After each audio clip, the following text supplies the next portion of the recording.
Amin, amin. Nah malam ini, ya saya ucap selamat datang lagi untuk kita semua yang baru masuk, yang baru join kita di dalam kebaktian bahasa kita, kebaktian online bahasa kita. Haleluya. Amin. Ya, saya harap kita ini bersuka cita dan gairah karena pekerjaan Tuhan dalam hidup kita. Kita sudah masuk dalam musim Christmas dan kita mendengar message-message firman Tuhan yang mengingatkan kita bahwa Allah itu mengasihi, sangat mengasihi dunia ini sehingga dia memberikan kita anaknya yang tunggal. Dan barang siapa yang percaya kepada dia tidak akan binasa, malah akan beroleh hidup yang kekal. Hidup yang kekal juga bermaksud hidup yang berlimpah-limpah saat kita hidup di dalam dunia ini. Ya, saat percaya Yesus, bukan saja kita memiliki hidup yang kekal dan menanti, ya, menunggu saat kita meninggal dan pergi ke surga dan hidup di surga. Tapi hidup yang kekal itu adalah untuk memberkati kita dan hidup di dalam dunia ini di dalam segala kelimpahan. Katakan amin. Ya, tak perlulah kita tunggu sehingga kita mati, meninggal dan pergi surga lalu menikmati segala berkat Tuhan. Tapi saat percaya Yesus, hidup dalam dunia ini sudah pun kita mengalami surga dengan hidup yang berlimpah-limpah, hidup yang penuh sukacita, hidup yang penuh dengan ketenangan, hidup yang penuh dengan kemenangan di dalam dunia ini. Haleluya. Amen. Nah, di dalam beberapa minggu ini kita mengikuti series firman Tuhan tentang persembahan atau korban persembahan di dalam buku Imamat. Dan kita sudah melihat itu dari beberapa minggu yang lalu. Kita mulakan daripada korban penebus salah dan korban penebus dosa di pasal 5, korban penebus salah pasal 4, korban penebus dosa, dan minggu lalu Pastor Shikaina dia kongsikan tentang korban pendamaian, ya, korban pendamaian. Dan malam ini kita akan lihat korban minka atau korban sajian. Ya, dan minggu depan kita akan lihat korban bakaran. Nah, di dalam buku Imamat, saya sengaja mulakan dari pasal 5, dari penebus salah. Saya tidak mulakan daripada korban bakaran di pasal 1, karena sebenarnya kita mula, ya, karena saya mau kita mengerti, ya, bahwa kita bermula daripada pasal 5 Imamat, yaitu korban penebus salah. Karena semua kita telah bersalah, semua kita telah melanggar perintah Tuhan. Ya, jadi kita bersalah, kita perlu korban penebus salah. Dan semua orang telah berdosa dan kehilangan kemuliaan Allah, katanya di dalam buku Roma. Jadi kita perlukan korban penebus dosa. Ya, penebus salah itu berbicara tentang perbuatan kita melanggar perintah Tuhan sehingga kita mengalami banyak kerusakan. Kerusakan dalam kehidupan, kerusakan dalam perhubungan. Jadi harus diperbaiki, dipulihkan. Dan setelah itu kita perlukan korban penebus dosa, karena semua orang telah berdosa. Itu berbicara tentang dosa yang kita miliki karena kejatuhan Adam dan Hawa di dalam dosa, sehingga maut itu, kematian itu telah menjalar kepada seluruh manusia yang lahir di dalam dunia ini. Dan minggu lalu kita mendengar tentang korban pendamaian. Karena setelah kita diampuni Tuhan dengan korban penebus salah, penebus dosa, sekarang kita akan ada pendamaian bersama dengan Allah sendiri. Kita didamaikan dengan Tuhan, didamaikan karena korban Yesus, ya. Nah, malam ini setelah kita mengalami pendamaian, didamaikan dengan Tuhan, karena kita didamaikan dengan Tuhan, kita boleh ada persekutuan dengan Tuhan. Kita boleh ada fellowship dengan Tuhan, ya. Dan minggu depan kita lihat korban bakaran, kita boleh menyembah Tuhan, kita boleh menyerahkan ataupun mendedikasikan kehidupan kita sepenuhnya kepada Tuhan dan menyembah Tuhan sepenuhnya. Jadi luar biasa sekali karena ini memberikan kita gambaran, ya, menunjukkan kita kepada Tuhan Yesus, yaitu juru selamat dan Mesias kita. Katakan haleluya. Karena inilah Christmas. Christmas itu berbicara tentang Yesus Memang kalau orang dunia, orang yang bukan percaya, kalau kita menjelaskan kepada mereka, mereka tidak mengerti. Karena mereka merayakan Christmas berbeda dengan kita. Ya, memang Christmas itu tidak ada di dalam Alkitab. Tapi semua merayakan Christmas, katanya Christmas itu sewaktu Tuhan ya mengirimkan anaknya ke dalam dunia ini. Dan memang ada firman-firman Tuhan ya memberitahukan kepada kita cerita bagaimana Tuhan Yesus datang, dilahirkan di Bethlehem, ya diletakkan di dalam palungan, ya Yesus membesar di Bethlehem, ya dan kita tahu bahwa Allah telah mengirim anak-anaknya yang tunggal. Tapi perayaan Christmas itu memang tidak ada dalam Alkitab, tapi dunia merayakan dan perayaan itu diselitkan ataupun dimasukkan, ditambahkan di dalam tradisi orang Kristen. Nah, kita tak perlulah mendebatkan tentang hal ini karena semua merayakan Christmas.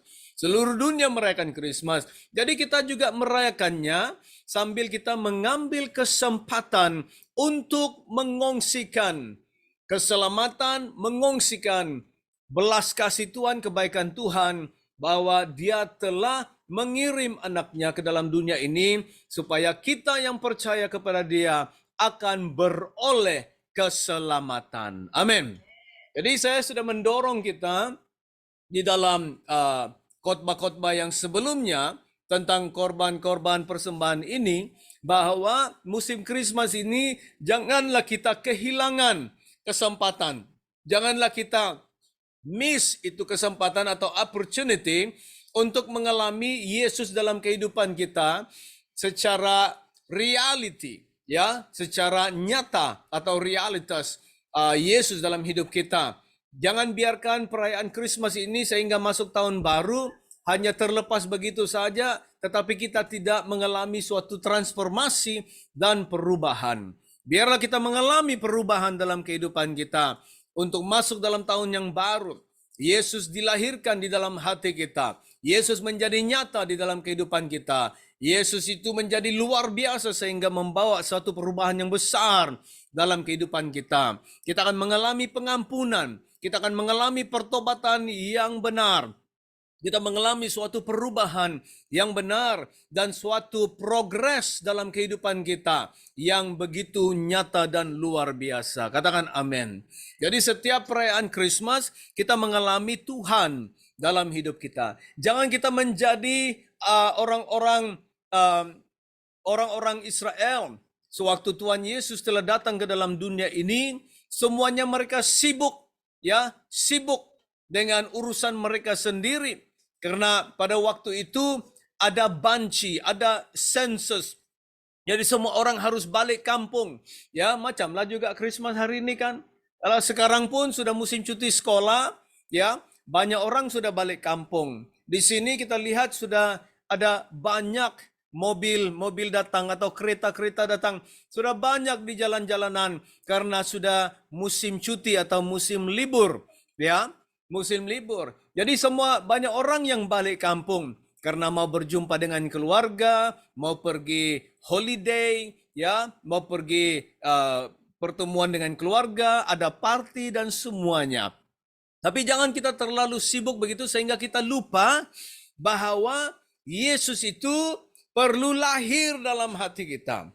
Karena kalau kita baca buku Lukas pasal 2, kata firman Tuhan mereka sangat sibuk sehingga Maria itu sudah mau melahirkan Yesus, katanya tidak ada penginapan bagi mereka.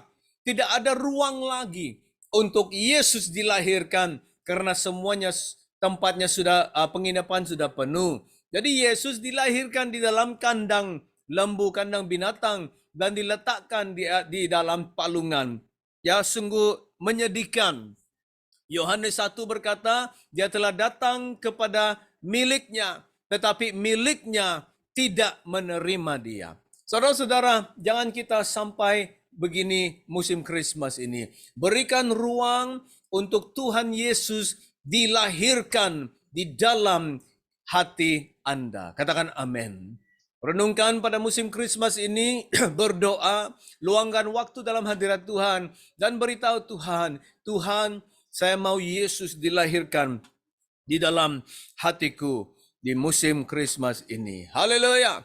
Kalau tidak ada gereja, cari gereja untuk beribadah pada hari Christmas, ya. Cari gereja yang memberitakan firman Tuhan, yang menyampaikan firman Tuhan supaya kita dapat dilayani dan didoakan sehingga kita mengalami Yesus sebenar-benarnya dalam kehidupan kita. Nah, malam ini kita akan lihat korban sajian. Di dalam Ibrani dia sebutkan minka, ya, minka yaitu korban sajian. Jadi saya kongsikan saja, saya tahu banyak ini, tadi pagi pun saya kongsi bahasa Inggris, tidak semua saya cover karena ada banyak yang mau disebutkan di sini, tapi saya hanya sentuh perkara-perkara yang penting, ya, berbicara tentang Yesus. Nah, secara umum saya mau kongsikan apakah dia korban sajian. Apakah lambangnya itu, apakah simbolnya dengan Tuhan Yesus, karena di dalam 5 korban persembahan ini fokus kita adalah melihat Yesus di dalam setiap persembahan. Persembahan korban salak, penebus salak, Yesus ada di sana. Korban penebus dosa, Yesus ada di sana. Ya, korban pendamaian atau the peace offering, Yesus ada di sana. Korban minka ataupun korban sajian, Yesus ada di sana. Dan korban bakaran, Yesus ada di sana. Di dalam Christmas, kita mau mencari dan melihat Yesus di dalam Christmas. Barulah kita akan mengalami suatu perubahan yang luar biasa dalam hidup kita. Katakan amin. Nah, ini korban sajian. Dalam Ibrani disebut minka, ya. Minka itu atau korban sajian ini, korban itu di dalam bahasa Ibrani bukan saja korban kita sembelih binatang apapun, karena korban sajian ini dia adalah korban yang tidak berdarah, dipanggil the bloodless sacrifice, korban yang tidak berdarah, karena dia daripada dia korban sajian daripada tepung, daripada gandum, ya, ditumbuk sehingga dia menjadi halus, ya, menjadi halus, dan dipersembahkan kepada Tuhan, dibuat roti, dipersembahkan kepada Tuhan. Jadi dia bukanlah korban yang berdarah. Nah, kita minka ini dia give. Sebenarnya di dalam 5 korban persembahan ini dibagi kepada 2, ya. Korban penebus salah pasal 5, korban penebus dosa pasal 4, itu dipanggil mandatory offering atau sacrifice, ya. Korban persembahan yang mandatory, maksudnya yang harus kita bersalah, kita berdosa, kita harus ada korban untuk dipersembahkan kepada Tuhan, untuk ditebus, untuk diampuni. Jadi itu korban yang harus, dia mandatory. Tapi dari yang 3 persembahan ini, dari korban bakaran, korban sajian, korban pendamaian, ini dipanggil korban voluntary. Ya, kita boleh persembahkan anytime, bila-bila waktu yang kita mahu. Tidak harus, tidak mandatory. Bukan mandatory, tapi bila-bila kita boleh datang kepada Tuhan, bila-bila waktu kita boleh mempersembahkan karena kita mau bersyukur kepada Tuhan, berterima kasih kepada Tuhan. Haleluya. Dan sebenarnya ini yang terjadi setelah kita diampuni, setelah kita ditebus, setelah kita diselamatkan, kita sudah menjadi anak-anak Tuhan. Bila-bila waktu kita mau berdoa, bila-bila waktu kita mau menyembah Tuhan, bila-bila waktu kita mau bersyukur, membawa persembahan kepada Tuhan, kita boleh melakukannya. Amin. Ya. Jadi ini persembahan adalah persembahan yang voluntary ataupun sukarela. Bila-bila waktu kita boleh melakukannya. Nah, kita baca dari Imamat pasal 2 ayat 1 dan ayat 13. Ayat 1 berkata, apabila seseorang hendak mempersembahkan persembahan berupa korban sajian kepada Tuhan, hendaklah persembahannya itu tepung yang terbaik. Bahasa Inggris fine flour, maksudnya tepung yang halus. Tepung yang halus. Right? Tepung yang terbaik. Dan ia harus menuangkan minyak serta membubuhkan kemenyan ke atasnya. Ayat 13. Dan tiap-tiap persembahanmu yang berupa korban sajian haruslah kau bubuhi garam. Janganlah kau lalaikan garam perjanjian Allahmu dari korban sajianmu beserta segala persembahanmu haruslah kau persembahkan garam. Apa yang kita lihat di dalam dua ayat ini, dalam ayat 1 dan ayat 13, ada 4 ingredients atau 4 bahan-bahan yang disertakan di dalam korban sajian ini. Dan kita mau lihat hal ini, ya. Hal ini ada, nanti kita akan lihat lagi dua bahan yang dilarang untuk disertakan di dalam korban sajian itu. Dan setelah itu saya akan kongsikan kepada kita korban sajian ini melambangkan apa, ya, melambangkan apa. Alright? Ya, jadi korban sajian ini ada 4 bahan. Yang pertama di ayat 1 ada 3 perkara kita lihat di sana. Yang pertama tepung yang terbaik ataupun tepung yang halus. Yang kedua minyak. Yang ketiga, minyak ini diperbuat daripada olive, ya, olive oil, minyak. Dan setelah itu kemenyan. Jadi ada 3 di dalam ayat 1. Di ayat 13 ada 1 bahan, yaitu garam. Dia persembahkan, dia harus jangan lupa untuk meletakkan garam. Nah, apakah lambang? Semua ini melambangkan Yesus dan pekerjaan Roh Kudus dalam kehidupan Tuhan Yesus di dalam korban sajian. Korban sajian, saya sudah sebutkan tadi, adalah korban persembahan yang membuatkan kita atau membolehkan kita untuk mengadakan persekutuan dengan Tuhan. Fellowship dengan Tuhan. Fellowship dengan Tuhan. Nah, saya mau lompat sedikit, agak jauh saya lompat sedikit. Sebenarnya ini di dalam penghujung message ini. Tapi saya mau bacakan dulu kepada kita supaya saya tidak lupa, ya.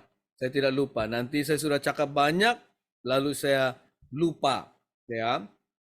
Di dalam Ibrani 7:26, kita lihat Ibrani, Hebrews 7:26, Hebrews 7:26, Ibrani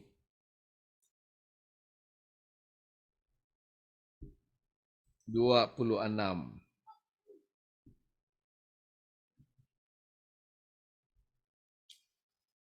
Katanya sebab imam besar yang demikianlah yang kita perlukan, yaitu yang saleh, tanpa salah, tanpa noda, yang terpisah dari orang-orang berdosa, dan lebih tinggi daripada tingkat-tingkat surga.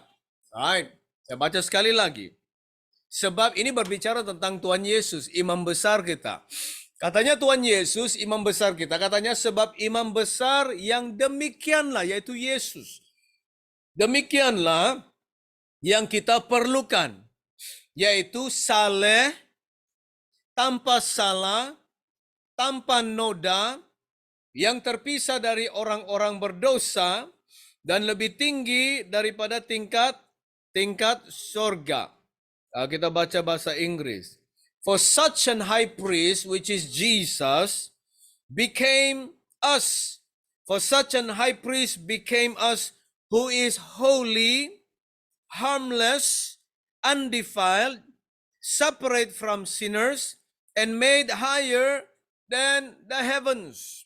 Berbicara tentang Tuhan Yesus. Dan sebenarnya korban sajian ini berbicara tentang Yesus, kehidupan Yesus yang saleh, yang kudus, yang suci, yang tidak bernoda, yang terpisah dari orang-orang berdosa.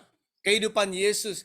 Dan hanya Yesus saja sebagai korban sajian kita, karena dia saleh, tidak bernoda, sebagai korban kita yang Allah Bapa terima.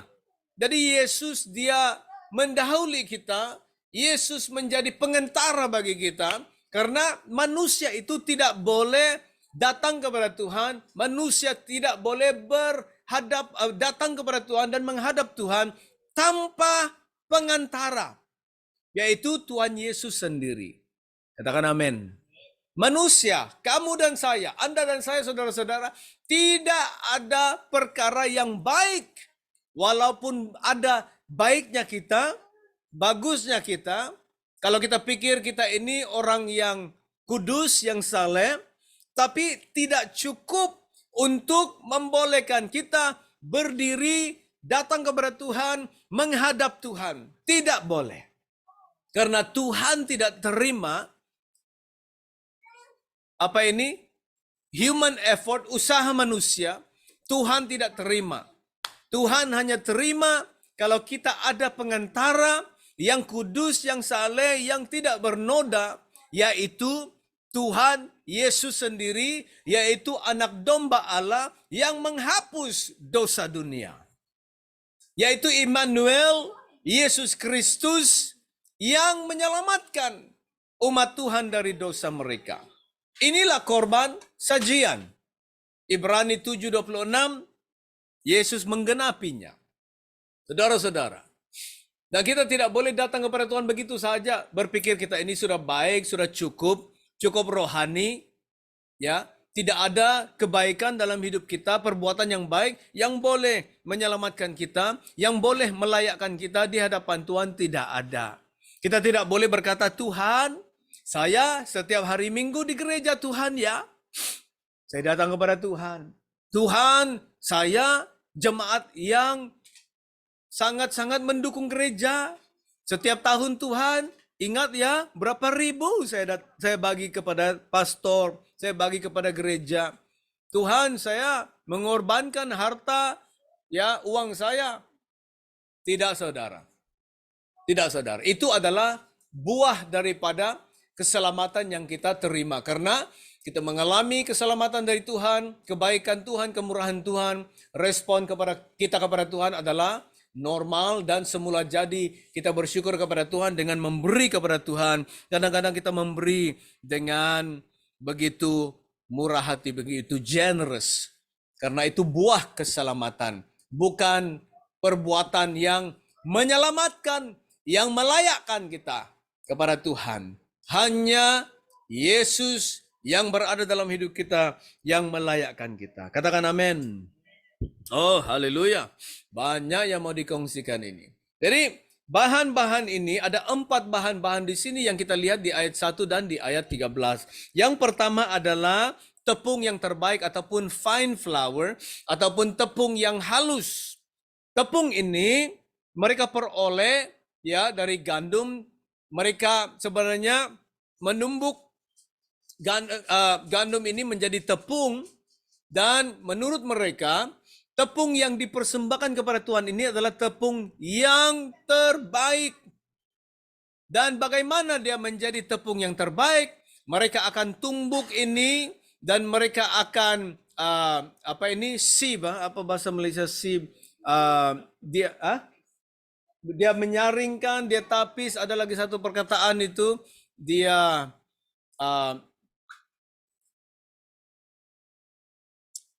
ibu-ibu tahu nih kalau yang masak-masak roti nih, cake, dia akan tapis ya, dia akan tampi ya, bahasa Alkitab, dia menampi atau ditampi ya, tepung ini. Katanya setelah dia menampi, dia tumbuk lagi, tampi lagi, tumbuk lagi, sehingga 13 kali, sehingga dia mendapatkan tepung yang sangat halus dan tepung yang terbaik. Apa lambangnya ini, saudara? Ini melambangkan kehidupan Yesus sendiri sebagai korban sajian kita. Korban sajian kita, Yesus adalah korban yang terbaik sebenarnya. Dan Yesus mengalami penampian, dia ditapis, ditampi, diskrutini. Kita lihat di dalam firman Tuhan, Yesus mengalami setiap cobaan ya, daripada setan, cobaan daripada guru-guru, orang Yahudi, Farisi, Sadusi, pemimpin-pemimpin orang Israel, dia dicoba ya, sama ada dia ini konsisten. Tepung yang terbaik ini berbicara tentang kehidupan Yesus yang sangat rata, yang sangat konsisten dan tidak ada bengkok-bengkok, tidak ada lubang-lubang. Kalau kita ya, kalau kita kadang-kadang boleh berlakon kan, kadang-kadang kita boleh kelihatan begitu baik sekali. Tapi kalau kita dicobai, kita dites ya, diuji, wah keluarlah semua warna yang interesting. Tapi Yesus tidak. Walaupun Yesus dicobai, Yesus diuji oleh setan, para pemimpin Israel, orang Farisi, Yesus tetap konsisten dengan kehidupan dia. Inilah tepung yang terbaik melambangkan kehidupan Yesus yang begitu halus, yang begitu rata, seperti tepung yang terbaik. Haleluya. Pilatus sendiri berkata, aku tidak melihat apa-apa salah dalam kehidupan dia. Kenapa kamu bawa dia kepadaku? Ya, tidak ada dosa. Buku Ibrani berkata, Yesus telah dicobai, mengalami kesengsaraan dan semuanya, tapi tidak ada dosa, tidak ada noda di dalam kehidupan dia. Inilah Yesus, korban sajian, tepung yang terbaik. Yang kedua, minyak. Dia persembahkan tepung yang terbaik, dia letakkan minyak. Ya, minyak itu berbicara tentang Roh Kudus atau pekerjaan Roh Kudus, karena kita lihat kehidupan Yesus, pelayanan Yesus dari mula, dari awal sehingga akhirnya, kita melihat pekerjaan Roh Kudus yang sangat aktif dalam kehidupan Yesus. Yesus memberikan kita contoh bahwa kita tidak boleh melayani Tuhan tanpa penyertaan Tuhan. Kita tidak boleh melayani Tuhan dengan kekuatan sendiri, dengan usaha sendiri, dengan kepintaran atau kebijaksanaan sendiri. Tidak boleh, saudara-saudara. Mungkin kita mau juga boleh lakukan, tapi tidak berhasil dan sebenarnya tidak diterima oleh Tuhan. Minyak. Yang ketiga, kemenyan. Kemenyan dibuat daripada satu gam dari satu pohon yang dipanggil salar, ya, banyak di Timur Tengah, dan dijadikan kemenyan. Dia menjadi keras, dan itulah kemenyan dihasilkan. Dan kalau kita tumbuk kemenyan ini, sebenarnya dia berwarna putih, keputihan, ya. Itu berbicara tentang kehidupan Yesus yang saleh, yang tidak bernoda. Talk about the purity of Christ. Itu kemenyan, ya.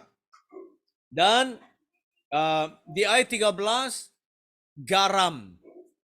Garam itu berbicara tentang perjanjian Tuhan kepada orang Israel. Sama dengan kita hari ini, itu adalah perjanjian Tuhan dengan kita lewat Tuhan Yesus Kristus. Itu perjanjian Allah dengan umatnya. Jadi garam itu setiap kali orang Israel datang mempersembahkan korban sajian ini kepada Tuhan, saat dia membubuhi korban sajian ini dengan garam, dia akan ingat bahwa Tuhan mengadakan perjanjian dengan mereka. Di dalam Tuhan Yesus, perjanjian ini digenapi, saudara-saudara. Tuhan Yesus menjadi juru selamat, Tuhan Yesus menjadi penebus, Tuhan Yesus menjadi, ya, dia menjadi pengobat kita, our healer. Saat semua yang kita perlukan, Tuhan Yesus akan menjadi bagi kita. Katakan amin. Ini korban sajian. Nah, ada katanya di ayat 2 dan 3, lalu korban itu harus dibawanya kepada anak-anak Harun, imam-imam itu. Setelah diambil dari korban itu tepung segenggam dengan minyak beserta seluruh kemenyannya, maka imam haruslah membakar semuanya di atas mezbah sebagai bagian ingat-ingatan korban itu. Sebagai korban api-apian yang baunya menyenangkan bagi Tuhan. Ya.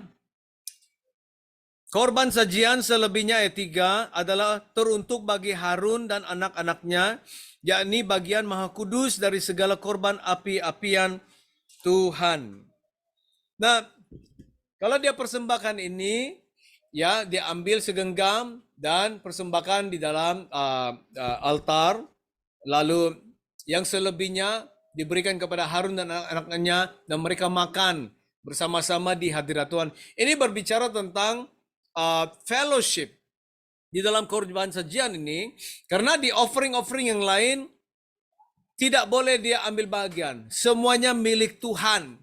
Diberikan kepada Tuhan. Tapi dalam korban sajian, Harun dan anak-anaknya boleh makan yang selebihnya di hadirat Tuhan. Berbicara di mana kita boleh bersekutu atau fellowship bersama dengan Tuhan di dalam hadirat Tuhan. Inilah korban sajian berbicara tentang fellowship. Bersekutu dengan Tuhan. Di ayat 4 dan 7 hingga 7, dia berbicara tentang bagaimana mempersembahkan ini. Cara-cara mempersembahkan. Kalau kita baca di ayat 4 hingga 7, ada 3 cara. Yang pertama, dia boleh dia membakarnya di dalam pembakaran roti, ya. Pembakaran roti in the oven. Yang kedua, ayat 5, boleh diletakkan di atas panggangan, di dalam pan, di dalam periuk, ya. Pan. Yang ketiga, di ayat 7, boleh dimasukkan di dalam wajan ataupun frying pan dalam bahasa Inggris. Jadi ada 3 cara. Dan ketiga-tiga cara ini, walau bagaimana cara pun dalam 3 cara ini kita mempersembahkan, setiap persembahan itu harus diletakkan di atas api. Korban ini di atas api, walaupun dia di atas periuk kah, di wajan kah, atau di pembakaran roti, harus di atas api, letakkan di atas api. Berbicara tentang kesengsaraan Tuhan Yesus yang dia lalui. Kan korban ini di atas api. Berbicara tentang korban Tuhan Yesus itu dia mengalami melalui kesengsaraan dalam kehidupan dia. Saya mau kongsikan karena waktu berjalan cepat. Ada 2 bahan yang dilarang di dalam persembahan sajian ataupun minka ini. Di ayat 11. Katanya suatu korban sajian yang kamu persembahkan kepada Tuhan, janganlah diolah beragi. Jadi ragi tidak boleh dimasukkan di dalam korban sajian. Karena dari ragi atau dari madu, yang kedua madu, tidak boleh kamu membakar satupun sebagai korban api-apian bagi Tuhan. Jadi ada 2 bahan yang tidak boleh disertakan di dalam korban sajian. Ragi berbicara tentang dosa. Di dalam korban kita, Yesus Kristus sebagai anak domba Allah itu haruslah tidak bercela. Korban itu haruslah blameless ataupun without blemish, ataupun dia tidak bercela. Tidak ada kecacatan dalam persembahan. Jadi ragi tidak dibenarkan karena ragi itu berbicara tentang dosa. Ragi juga berbicara tentang keangkuhan karena ragi ini membuatkan tepung itu kembang, roti itu kembang. Jadi berbicara tentang kesombongan, keangkuhan. Di dalam Tuhan Yesus tidak ada kesombongan dan keangkuhan. Itu juga buah dosa, saudara-saudara. Haleluya. Yang kedua, madu tidak dibenarkan. Karena madu dia juga efek dia seperti ragi, ya. Mereka membuat cuka pada waktu itu mereka pakai madu karena untuk ada ya fermentation supaya dia menjadi cuka, menjadi asam, ya. Jadi madu tidak dibenarkan juga. Madu berbicara tentang kemanisan natural, ya, natural sweetness. Dia berbicara tentang usaha manusia, natural sweetness, usaha manusia, kekuatan manusia, kebolehan manusia. Ya, Yesus tidak bergantung kepada usaha manusia, kebolehan manusia. Dia bergantung kepada pekerjaan Roh Kudus dalam hidup dia. Juga berbicara tentang kita, saudara-saudara. Kita tidak boleh melayani Tuhan dengan usaha kita sendiri. Kita harus bergantung kepada Roh Kudus, kekuatan Roh Kudus, penyertaan Roh Kudus, pekerjaan Roh Kudus dalam kehidupan kita. Madu, kemanisan secara natural ini juga berbicara tentang pekerjaan daging, kedagingan. Kedagingan Tuhan tidak terima, saudara-saudara. Itulah kita harus dilahirkan baru, hidup di dalam roh, berjalan di dalam Roh Kudus.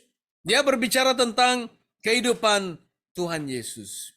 Jadi di dalam korban sajian ini, saudara-saudara, inilah bahan-bahan yang diperlukan dan juga dua bahan yang dilarang. Dilarang. Saudara-saudara, kita harus bersyukur kepada Tuhan karena Yesus menjadi korban persembahan kita. Yang pertama, dia jadi korban penebus salah. Yang kedua, dia menjadi korban penebus dosa. Yang ketiga, dia menjadi korban pendamaian. Malam ini yang keempat berbicara tentang korban sajian, yaitu fellowship bersama dengan Tuhan.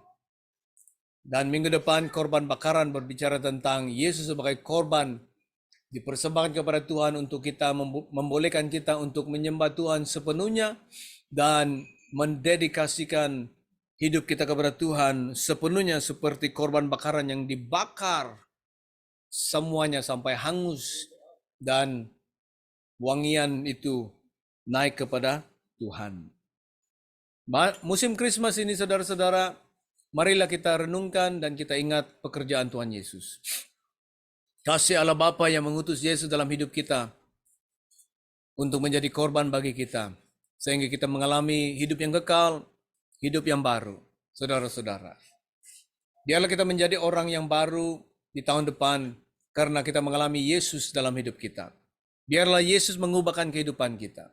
Biarlah Yesus membawa suatu transformasi, suatu perubahan. Sehingga kita menjadi anak-anak Tuhan yang hidup memuliakan Tuhan. Amin, saudara-saudara. Tahun depan biarlah kita menjadi berkat kepada banyak orang. Menjadi orang yang lebih baik. Progres, bertumbuh di dalam Tuhan, saudara-saudara. Karena pekerjaan Yesus dalam hidup kita. Sebagai korban penebus salah, korban penebus dosa, korban pendamaian, korban sajian, dan korban bakaran. Haleluya. Semoga Tuhan memberkati kita. Dan saya percaya Anda diberkati dengan firman Tuhan pada malam ini. Renungkanlah, carilah Tuhan, luangkan waktu dalam hadirat Tuhan di musim Krismas ini sehingga sesuatu yang nyata dari Tuhan terjadi dalam hidup kita. Ya, Tuhan berkati saudara-saudara. Sampai kita jumpa minggu depan. Shalom dan Tuhan memberkati. Amin.